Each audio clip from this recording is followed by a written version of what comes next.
Hi everyone, welcome to my home again. This week I've been reading through just a few verses of James and using some questions to find the truth and apply it to my own life. If this is the first video that you've watched, you might want to check out the other one, which is appropriately titled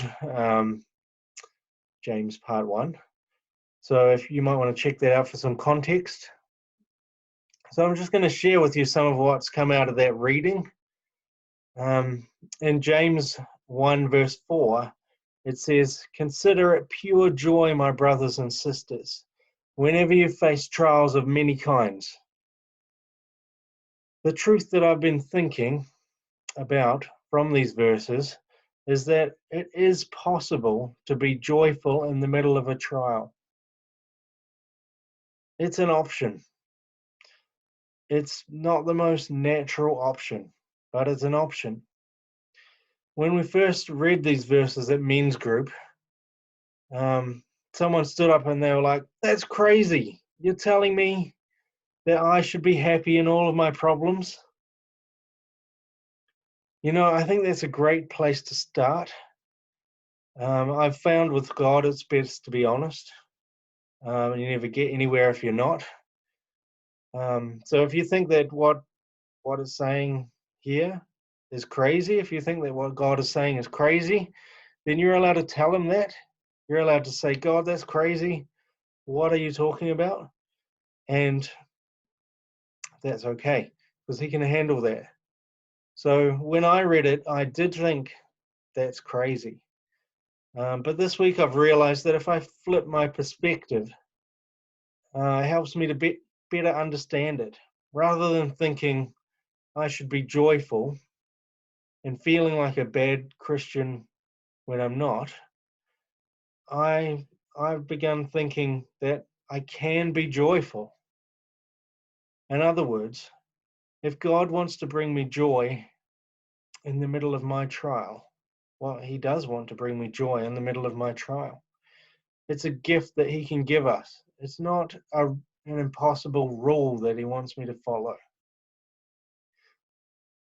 I've found that just being reminded that God is working something out for good in the middle of my bad situation has given me joy, because it's taken my focus off my situation and put it back onto God. So I think that the difference is one of trust. I don't see God as someone who demands that I be happy about a bad situation that he has created. I think that God is someone who uses bad situations and he turns them into good. So therefore I can be happy in the middle of my situation, even on my worst day. So I think this is how James can say, "Be joyful in the middle of trials of many kinds." This verse is not specific. It's not one type of trial, and it's not one time. It speaks about all trials and all times, because actually it's not speaking about the trial. It's speaking about the character of God. So this is something that God always does. He always brings good from bad. He's always on our side, wanting to bring us to a place of maturity and strength. In fact, he wants to bring us to a place where we are mature and complete, not lacking anything.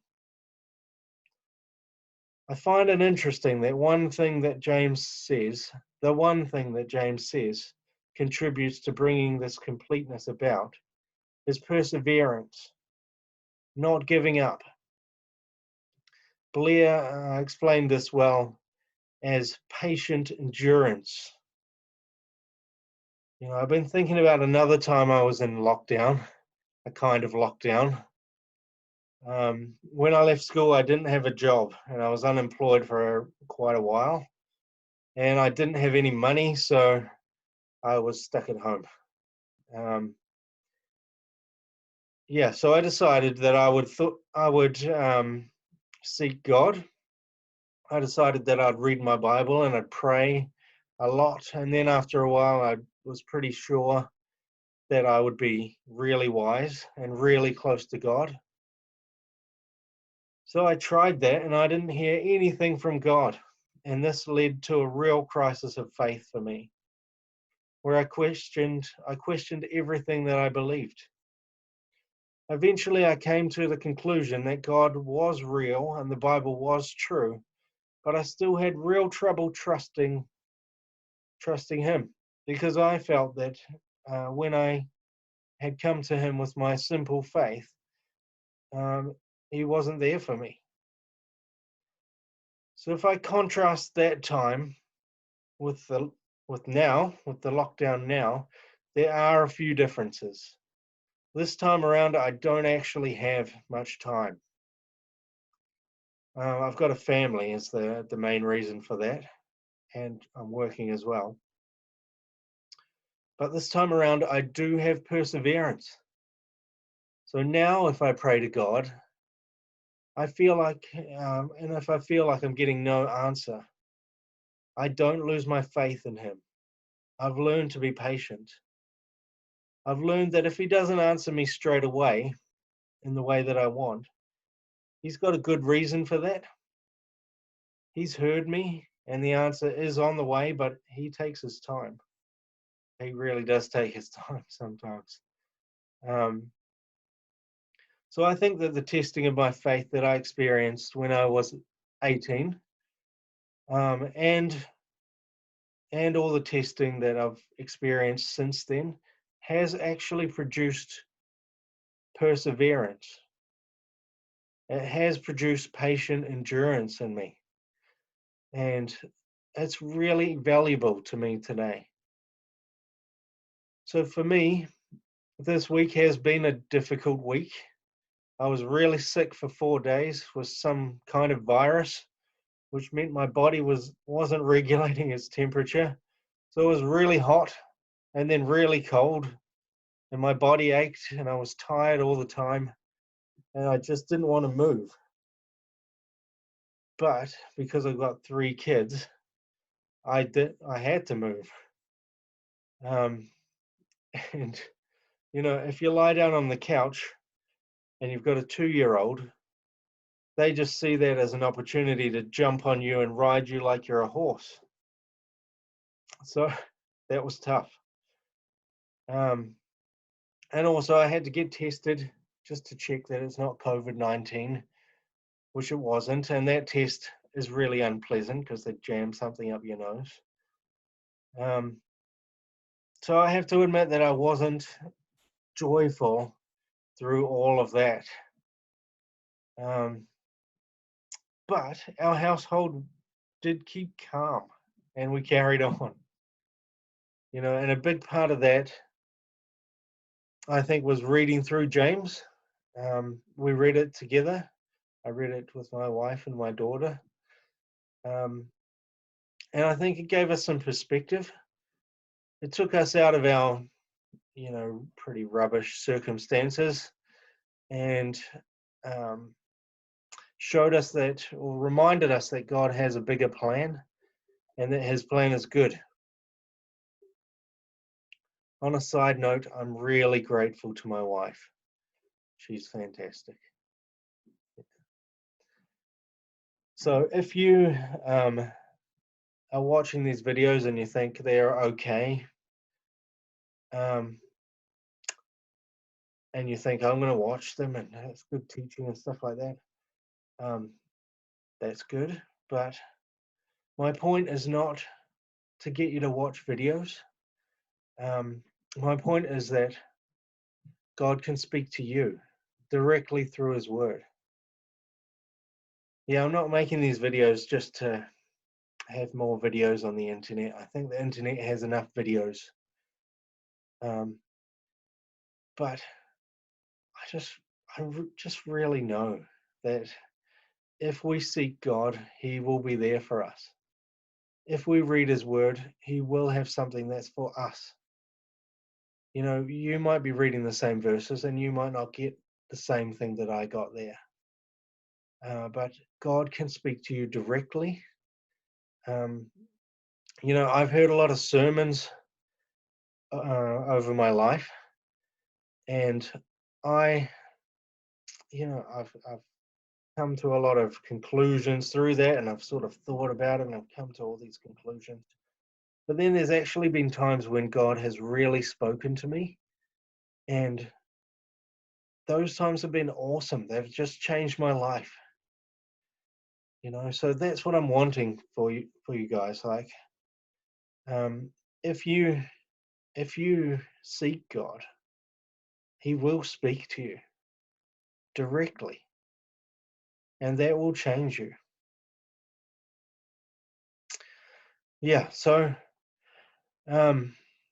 tomorrow is Easter, and we celebrate when Christ died to make this direct relationship possible. My favorite part of the story, apart from the resurrection, which is a pretty great part, is in Matthew 27, verses 50 and 51, which says, "When Jesus cried out in a loud voice, he gave up his spirit. At that moment, the curtain of the temple was torn in two from top to bottom." So this was a massive curtain that separated the Holy of Holies, where only the high priest could go, I think once a year. And he had to go through all these sort of purification ceremony things. It separated that from the holy place and the rest of the temple. And when Jesus died, that curtain was ripped from top to bottom, just ripped in two. And so that symbolizes that anyone can go to God. Anyone. And we don't have to be perfect either. Jesus' death meant that we don't have to be perfect. He took our sin for us. He was the one and only sacrifice that we need. So I think that we should really take full advantage of the access that we have now. We can talk to God and He can speak to us. We can have that relationship. And Easter made that possible. So I would encourage you, if you want to read along with me. I'm not going very fast. So I'm just reading verses 5 to 8 in chapter 1 of James. And they are, "If any of you lacks wisdom, he should ask God, who gives generously to all without finding fault, and it will be given to him. But when he asks, he must believe and not doubt, because he who doubts is like a wave of the sea, blown and tossed by the wind. That man should not think he will receive anything from the Lord. He is a double-minded man, unstable in all he does." So it'd be really great if you join me in reading through those things. Remember the questions that we're using to make sense of that, or to really dig into that, will be down below and above. They are, what is the truth in these verses? Am I living by these truths? What would my life look like if I always lived by these truths? And finally, what do I need to do? If you're interested in learning more about the beginning of the book of James, I'd say to check out Blair's messages from the last 2 Sundays. I think it's particularly, what I particularly like is where he talks about active faith and also active doubt. How we can act on our faith. So the book of James is all about not just believing, but acting on that belief. And also how we could also act on our doubts. So check those out, because I think particularly the active faith and the active doubt is key to understanding what the book of James is all about. So thanks to the people that have shared what they've been learning through the book of James. Yeah, I look forward to hearing from you this week about what you've learned from the next few verses. So see you later.